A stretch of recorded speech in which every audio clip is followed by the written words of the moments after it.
Hey everyone, how you doing? I'm here to talk about this Lash sorceress. This build is super fun, like unbelievably fun and pretty. I wouldn't say that it's an S tier build, but we're not looking for that today. We're looking to have some fun and blast through some monsters. One really unique thing that I like about this build is that it's kind of like a melee build. You're up close, up front with all the monsters that you're hitting with your Lash and just pew pew pew pew pew.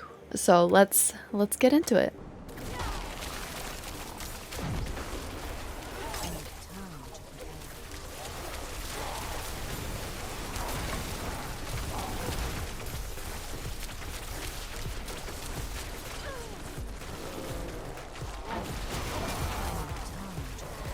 So for your skill tree, you start with Arc Lash, you got that maxed out, and Enhanced Arc Lash, Glinting Arc Lash, and you have 1 point into Firebolt.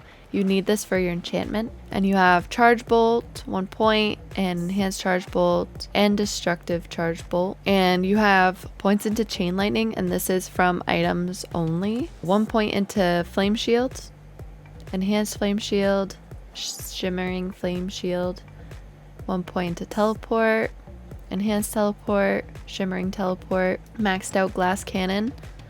Now this one, if you're on hardcore, a lot of people choose to opt out of maxing out Glass Cannon.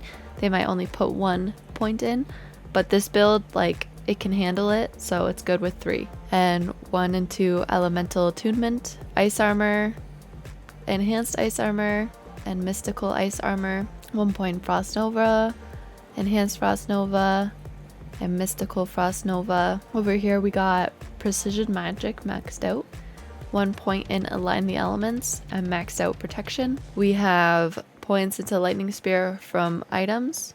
This is important. So having all the lightning skills is important to have. For one of the enchantments, it makes all your lightning skills proc. Very cool. It's good to try to get items with all these on it. We have Blizzard because of items.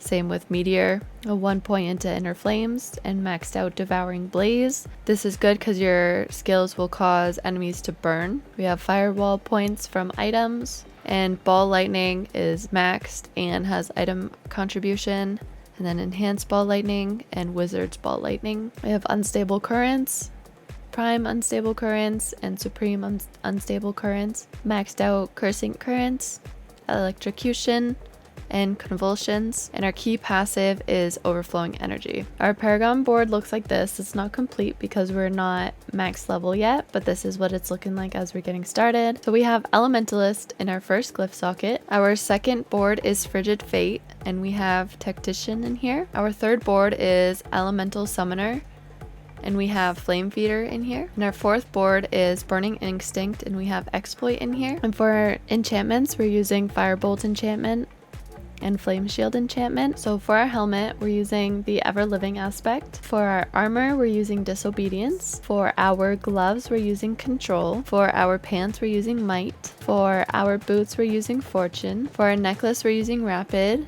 And we're using the Caged Heart of Revenge. It's a brutal heart. For our ring, we're using Stable, and it has the Barber in it. And for our second ring, we're using Stormswell, and it has the Tempting Fate heart.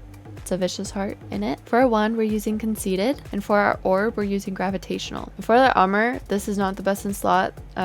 We would actually want to use Raiment of the Infinite. Now, this one, we haven't gotten it, so we're working towards that, and then we'll be changing that out. The Raiment of the Infinite will really help when you teleport in, and you'll be able to slurp all the monsters together and just kill them. Instead, right now, we're just teleporting in and doing damage, which is like, it's still good, but it could be gooder. And for all of our sockets on our armor, we're using rubies for more max life and topazes for the on hands. So for items, the priority affixes that we're looking for is some damage reduction, max life, total armor. We're also looking for plus to skills for lightning skills, and we also like movement speed. Our rings, the best ones, vulnerable damage, max life, critical strike chance, critical strike damage. Those are things that we're really looking for. Amulet, damage reduction, shock skill damage, movement speed, mastery skills. For this build, Basic attack skills, speed and damage are probably not a priority. We were just playing around with this to see how it goes, but I wouldn't prioritize this. Also for this build, gravitational is like the build maker for this. Now this aspect is really good. Ball lightning orbits around you and deals 15% increase more damage. Now a higher roll would be 25%. So when you're attacking, this will proc, and that ball lightning that's orbiting around is actually like the biggest damage dealer. So when it doesn't proc, it's kind of sucky, but really like this aspect. It's a cool addition to this build. So this build is like super great, super fun to play. Highly recommend you try it out. Even at a lower level, this build is able to punch out higher level nightmare dungeons with ease. So let me know in the comments if you are gonna try out this build. Thanks for watching this video. Bye!